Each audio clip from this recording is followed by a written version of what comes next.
আনন্দ সংবাদ, শুভ সংবাদ। অনুগ্রহ করে শুনুন, ব্যাঙ্গালোর শহরে হিন্দু সমাজ উৎসব আয়োজিত হতে চলেছে, অর্থাৎ ফেব্রুয়ারির 1 তারিখ রবিবার দুপুর 2টো থেকে রাত 8টা পর্যন্ত। স্থান কবনপেটে বনাপ্পা পার্ক খেলার মাঠ প্রাঙ্গণে। আপনারা সকল ব্যক্তিরা অংশগ্রহণ করুন এবং আপনার আত্মীয় স্বজন, প্রতিবেশী এবং বন্ধুদের সাথে নিয়ে আসুন।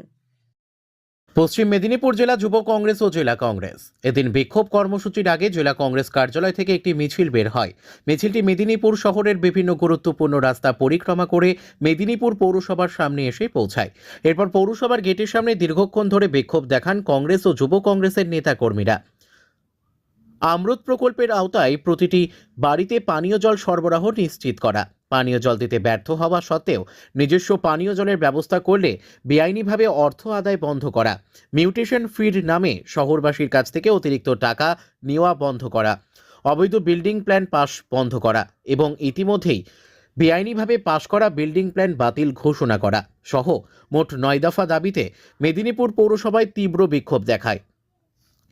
বিক্ষোভ কর্মসূচিতে উপস্থিত ছিলেন প্রদেশ কংগ্রেসের সাধারণ সম্পাদক পার্থ ভৌমিক, পশ্চিম মেদিনীপুর জেলা কংগ্রেস সভাপতি দেবাশিস ঘোষ, প্রদেশ যুব কংগ্রেসের সাধারণ সম্পাদক কৌশিক বৈদ্য, অনিল শিকারী, মেদিনীপুর পৌরসভার কংগ্রেস কাউন্সিলর মোহাম্মদ সাইফুল সহ দলের অন্যান্য নেতৃত্ব ও কর্মী সমর্থকরা। পৌরসভাকে একটি ডেকোরেশন জমা দেওয়া হয়। পশ্চিম মেদিনীপুর থেকে শান্তনু বর্ধনের রিপোর্ট, ওয়ার্ল্ড পাবলিক টিভি।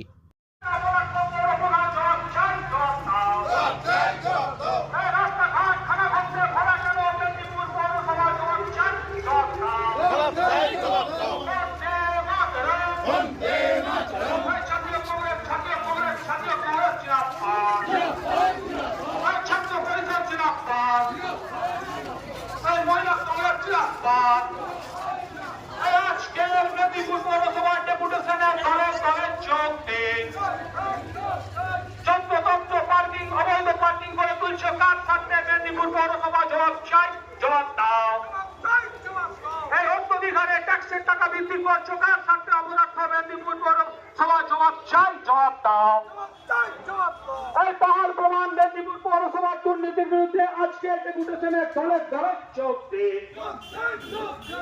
মিউটেশনের টাকা বৃদ্ধি করছো, কার সাথে অপরাধ মেদিনীপুর পৌরসভা জবাব চাই, জবাব দাও। কিছুদিন আগে মমতা ব্যানার্জি এসেছিলেন, এসে বললেন এই মেদিনীপুরে এত বড় বড় বিল্ডিং কেন?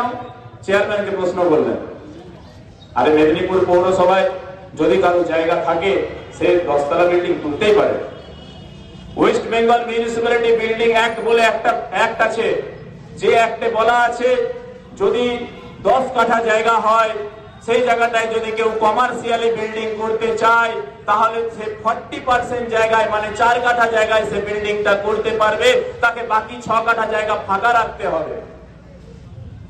আমি মোহাম্মদ সাইফুল কংগ্রেসের কাউন্সিলর একা আমাকে কান ধরে চেয়ারম্যান যদি মেদিনীপুর পৌরসভার একটা কমার্শিয়াল বিল্ডিং দেখিয়ে দিতে পারেন বৈধভাবে এবং বৈধ পারমিশন নিয়ে বৈধভাবে বিল্ডিংটা হয়ে গেছে, আমি আজকে এখনই পদত্যাগ করে দেবো। এত বড় কথা আমি সাংবাদিকদের সামনে দায়িত্ব নিয়ে বলছি। কান ধরে আমাকে পৌরপিতা নিয়ে গিয়ে দেখান, ওপেন চ্যালেঞ্জ করছি তৃণমূলের পৌরপিতা, আমি কংগ্রেসের একা প্রতিনিধি, আমাকে কান ধরে নিয়ে গিয়ে দেখান যে এই বিল্ডিংটা দেখ, আমি বৈধ বিল্ডিং প্ল্যান দিয়েছি এবং এই বিল্ডিং এর প্রমোটারটা বৈধভাবে বিল্ডিংটা পাস করেছে। আমি তৎক্ষণাৎ তার পায়ে ধরে নাক খত খেয়ে ক্ষমা চেয়ে দেবো এবং পদত্যাগ করব। আছে ক্ষমতা তার? নাই, কারণ প্রত্যেক প্রমোটারের কাছ থেকে একটা ফ্লোর পিছু 10 লক্ষ টাকা করে ঘুষ নেওয়া হয়, কাটমানি নেওয়া হয়। একটা বিল্ডিং এ যদি G+10 হয়, 10 তলা বিল্ডিং 1 কোটি টাকা ঘুষ নেওয়া হয়।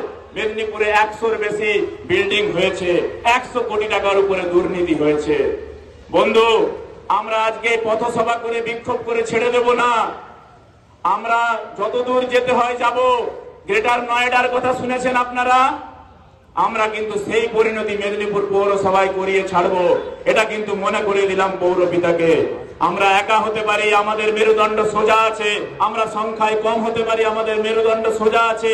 আমরা ঘুষ খাইনি, চুরি করিনি, তোলাবাজি করিনি। আমাদের নেতাদেরকে পয়সা দিয়ে, তোলা দিয়ে আমাদেরকে পদে থাকতে হয় না। আমাদের কংগ্রেসের নেতাদেরকে, জেলা সভাপতিকে ঘুষ দিয়ে 10 লক্ষ 20 লক্ষ টাকা দিয়ে পৌরসভার টিকিট পেতে হয় না।